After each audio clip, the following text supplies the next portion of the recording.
Hi all. இந்த பொங்கலுக்கு new married கப்புள்ஸ்க்கு தலை பொங்கல்னால சீர்வரிசை கொடுத்து தாய் வீட்டுக்கு அழைக்க போகிறதா நம்மளோட கஸ்டமர் ரெடி பண்ண சொல்லியிருந்தாங்க. இந்த பிளேட் டெக்கர் நம்ம 2026 ஃபஸ்ட் ஆர்டரும் இது தான். வாங்க பார்க்கலாம். அவங்க டோட்டல் 9 பிளேட்ஸ் கேட்டிருந்தாங்க. அதில் 5 பிளேட்ஸ் மட்டும் ஃப்ரூட் ஸ்வீட் ஸ்நாக்ஸ் வச்சு டெக்கர் பண்ணி கொடுங்கன்னு சொல்லியிருந்தாங்க.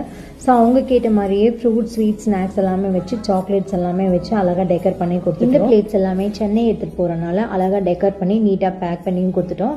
எம்டி 4 பிளேட்ஸும் அதுக்கான மெட்டீரியல்ஸ் பேக்கிங் மெட்டீரியல்ஸும் அவங்க கேட்டனால அதுவும் அவங்களுக்கு பேக் பண்ணி கொடுத்து அனுப்பிச்சிட்டோம். இந்த டெக்கர் பண்ணியிருந்த fruits sweets snacks and chocolates எல்லாமே அவ்வளோ அழகாக அவ்வளோ க்யூட்டாக பர்ஃபெக்டாக வந்திருந்தது. பேக்கிங்கும் ரொம்ப சூப்பராக நீட்டாக இருந்தது. நம்மளோட ப்ரெசன்டேஷன் அண்ட் சேஃப் பேக்கிங்கை பார்த்துட்டு கஸ்டமர் ரொம்ப சாட்டிஸ்ஃபைடுங்க. உங்களுக்கும் இந்த மாதிரி பிளேட் டெக்கர்ஸ் வேணும்னா 15 டேஸ்க்கு முன்னாடியே கால் பண்ணி ப்ரியராக புக் பண்ணிக்கோங்க. அப்போ தான் உங்களுக்கு தேவையான மெட்டீரியல்ஸ் நீங்கள் கேட்குற டைமுக்கு நாங்கள் டெலிவரி பண்ண முடியும். ஸோ மறக்காமல் ஸ்க்ரீனில் இருக்கிற நம்பருக்கு கால் பண்ணி புக் பண்ணிக்கோங்க. Until bye from this zoo.